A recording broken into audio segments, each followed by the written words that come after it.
Buen día, estimado estudiante. Te doy la más cordial bienvenida a la materia de soporte técnico a distancia. El tema que veremos el día de hoy es arquitectura de tiempos de cómputo y su evolución. Si te fijas, la computación pues, ha tenido mucho énfasis y mucha importancia a lo que es en la sociedad. La computadora aquí te pide que cierres un poquito tus ojos. Piensa en los dispositivos electrónicos que están a tu alrededor. Teléfonos, tablets, computadoras. ¿Cómo sería tu vida si los quitáramos? ¿Cómo sería tu vida sin internet? En este caso, piensa un poquito, ¿cómo sería tu vida sin estos dispositivos? Entonces, aquí vamos a abre tus ojitos. Vamos a pensar ahora en qué nos ayuda la computación, las computadoras, los dispositivos, en tu vida diaria. Te ayudan a tomar clases, te ayudan a realizar tareas, a jugar, a investigar. En este caso, pues la computadora se ha introducido en cada espacio de nuestra vida. ¿Por qué? Simplemente al enviar un correo electrónico, en investigar trabajos, ya no tienes que desplazarte de un lugar a otro para realizar una investigación o una tarea. En este caso, pues la computadora ha tenido gran énfasis y gran impacto en las tareas de la sociedad. Vamos a ver ahora un poquito de la evolución. ¿Qué procesos se tuvo que realizar a través de la historia para llegar al dispositivo que tienes ahorita? Bien, primeramente tenemos en 1963, este personaje, William Shepard, utilizó lo que es el radiocalculador. Esta calculadora es un dispositivo mecánico que se utilizaba a través de las manos. En 1942 surge lo que es la máquina pascalina por Blaise Pascal. Esta máquina representaba los engranes a través de información. En este caso, esos engranes se tenían que ir manipulando eran manuales a través de las manos.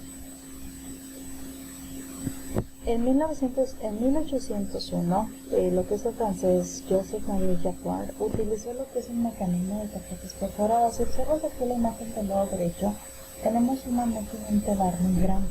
Este telar nos permitía realizar cálculos, todo a través de hilos. Existen objetos que se utilizan que se fabrican por medio de estas máquinas. Son máquinas para tejer. Va avanzando el tiempo y en 1822 tenemos a Babbage, que utiliza un artefacto analítico. Su propósito era capaz de ejecutar cualquier cálculo matemático, no con exactitud sino con aproximaciones. En 1854 tenemos este personaje que descubre y realiza una gran invención a la teoría informática, porque gracias a él tenemos una materia que se llama el álgebra para computadoras. El álgebra de computadoras nos permite determinar por qué camino va a viajar la información, sí y no, o diferentes tipos de funciones.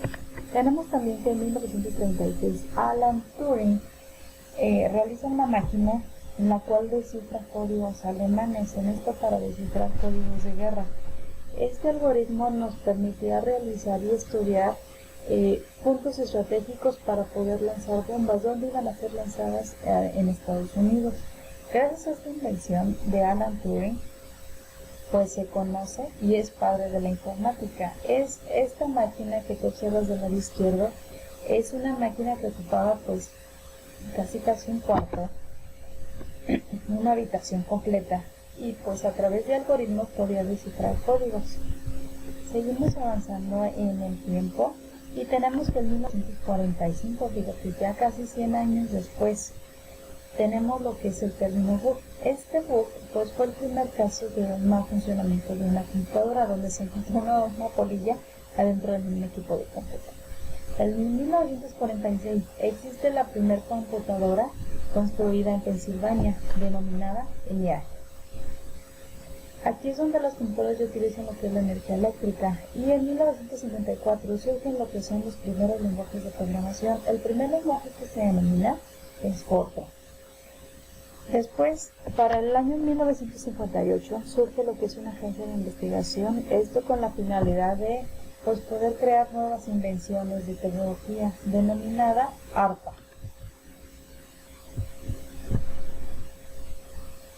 Seguimos, y en 1960 surge lo que es el lenguaje de programación COBOL. Es el primer lenguaje de programación para diferentes computadoras. Este lenguaje todavía se utiliza lo que es en la Comisión Federal de Electricidad.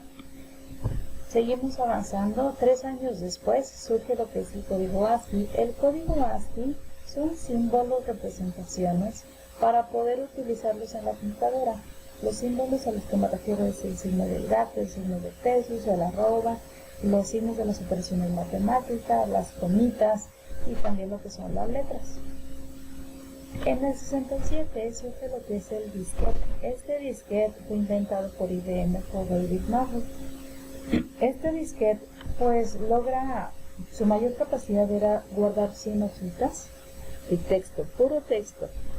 Y en 1970 surge lo que es la primera memoria RAM. Aquí la memoria RAM, recuerda que es un dispositivo que nos permite medir el nivel de rendimiento de un equipo de cómputo, en este caso velocidad para ejecutar programas. En el 71 surge lo que es el programa para enviar correos electrónicos y a su vez surge lo que es el signo arroba, que hasta en la actualidad se sigue utilizando en nuestros días. En 1972 se reconoce el primer virus informático. Los virus informáticos se crean con la finalidad para que los clientes compren más y más programas denominados antivirus. Este virus se denominó Reaper. En el 74 se crea lo que es el primer cable Ethernet, que permite enlazar una computadora a otra o una computadora a un módem. En la actualidad las empresas ya no utilizan este tipo de cables, lo están descontinuando para poder utilizar lo que es la fibra óptica. Seguimos 4 años después, en 1978, surge lo que es el primer procesador de textos llamado WorldStar. Este procesador de textos es un programa que tiene un fondo negro con letras blancas para poder utilizarlo. En 1983 se separa lo que es la agencia de investigación ARPA y se transforma a ARPANET. Esto ya no utiliza tanto tecnología para asuntos militares, sino ya con fines de investigación. Aquí surge lo que es en el 83 el Internet, que el Internet pues está creciendo y sigue siendo ya parte fundamental de nuestra sociedad. Nos permite realizar muchas tareas sin necesidad de salir de casa. Tenemos también que surge uno de los mejores lenguajes de programación que en la actualidad se utiliza, lo que es el lenguaje C++. En 1990 surge lo que es la triple W. La triple W no es más que una manera de interactuar con Internet. Tenemos también aquí en el 91, Linus Torvalds desarrolla un sistema operativo denominado Linux. Linux, te platico un poquito, es un sistema operativo gratuito, lo puedes utilizar, lo puedes descargar en dado caso que tu computadora ya no ejecute lo que es el sistema operativo Windows. Vamos avanzando y en el año 1993 surge lo que es la primera computadora con el primer sistema operativo multiusuario.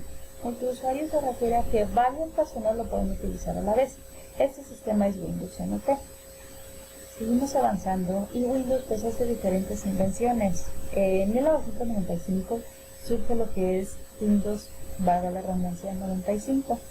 En el 96 pues se crea lo que es la empresa Hotmail. La empresa Hotmail, recuerda que es una empresa que nos permite generar cuentas de correo electrónico, hoy llamado en día Outlook. En el 98 pues aquí impacta lo que es Windows con su versión de Windows 98. Y en la década de los 2000 surgen diferentes invenciones. La primera es de que se crea el sistema operativo 2000. En el 2001 se crea el sistema operativo Windows XP, que hasta ahorita en la actualidad compite contra Windows 7 y compite contra Windows 10. Es uno de los mejores sistemas operativos que pudo haber fabricado esta empresa de Microsoft. En el 2006 surge lo que es la plataforma de videos de YouTube y en el 2007 es lanzado el sistema operativo Windows 7. También en el 2010 surgen diferentes, es otra década, pero ya surgen otras cuestiones más específicas. Se crea lo que es la memoria USB versión 3.0, que es la versión más actual en la que viaja la información para poder transportar información de una computadora a una memoria USB. Tenemos también que surgen diferentes redes sociales, hay más avances. Aquí yo te pido que localices más información que está surgiendo ahorita en el año 2020 para que lleguen y esté mejorando la nueva tecnología. ¿Qué versión de Windows crees que va a salir? Aquí te comparto un video, quiero que lo veas con detenimiento y con mucha atención para que veas cómo ha viajado, cómo ha cambiado lo que es la historia de la computación para hoy en nuestros días. La ciencia de la computación es relativamente nueva. Surge con el desarrollo de la mecánica y la industria a principios del siglo XX. Por un ratito, piensa en todo lo que puede hacer un computador. Exacto, los computadores muchas veces hacen cosas de humanos.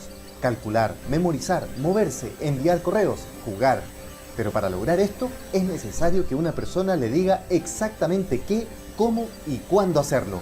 O sea, lo programe. Si los computadores y los programas trabajan juntos, la programación en realidad se trata de dar órdenes. Pero, ¿cómo llegamos a la informática de hoy? La historia es larga. Desde el ábaco hace más de 4000 años, pasando por un comerciante de textiles que, en 1800, demostró que las máquinas podían ser controladas por sistemas binarios al ordenar códigos de ceros y unos para dar instrucciones a un telar. Harta agua ha pasado bajo el puente hasta hoy. La historia es muy interesante. Detengámonos en 1936, cuando los científicos Turing y Church plantearon que una máquina era capaz de resolver cualquier problema matemático que pudiera representarse a través de un algoritmo. Esto cambió, de verdad, la historia de la humanidad, porque permitió desarrollar el primer computador, el tatarabuelo del computador que tú estás usando ahora. Así, basado en ese modelo, nació en Inglaterra el primer computador capaz de ejecutar programas almacenados.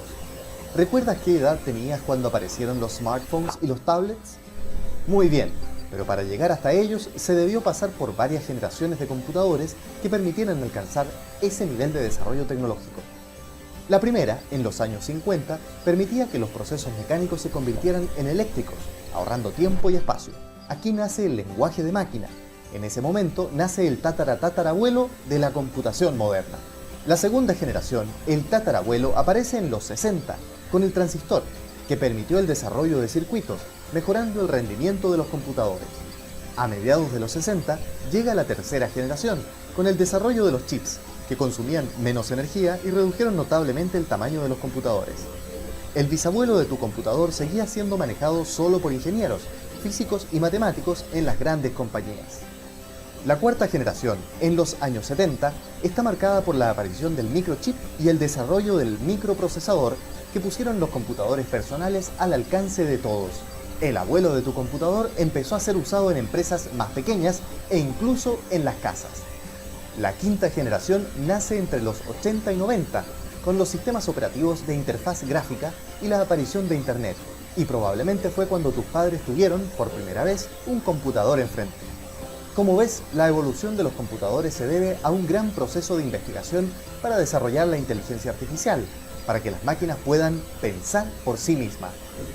Hoy deberíamos estar pasando por una sexta generación, con tu notebook, smartphone o tablet. Aunque ese cambio de generación no se ha definido con exactitud, lo que sí está claro es que ahora es el usuario, o sea tú, el que puede tomar el control de su máquina. Ya no solo somos usuarios pasivos de nuestros computadores, ahora también podemos decidir, diseñar y programar nuestras propias aplicaciones. ¿Cómo hacerlo? Bueno, simplemente podemos usar herramientas de las ciencias de la computación, una disciplina que se viene estudiando hace ya medio siglo. ¿Cuáles son sus materias? Teoría de la computación, algoritmos y estructuras de datos, metodología y lenguajes de programación, arquitectura de computadoras, software, inteligencia artificial, redes y telecomunicaciones, sistemas de bases de datos, interacción persona-computador. La computación es el pilar de la actual era de la información. Gracias a ella podemos usar Internet, saber qué contiene el genoma humano, podemos ver imágenes hechas por computador en televisión, cine, publicidad, la animación y los videojuegos. Esta misma presentación. Incluso tienes la posibilidad de programar y crear tu propio software. Como ves, la informática es algo que se seguirá desarrollando. y tú puedes ser parte de ese futuro. Si te fijas aquí, la computación ha tenido un gran énfasis, lo que es en la sociedad, ha tenido muchísimos avances. Pues hasta aquí llegamos con este material. Te agradezco por haber puesto atención a este video. Reprodúcelo cuantas veces sean necesarios. Te recuerdo, en la materia brinda soporte técnico, la siguiente clase tendrás examen. Entonces sería nuestro primer examen de la segunda unidad. En este caso no va a haber trabajo, pero te pido pues le des una repasada a todo lo que hemos estado viendo, ya que pues son puros conceptos básicos. Cuídate mucho, pases excelente día. Hasta luego.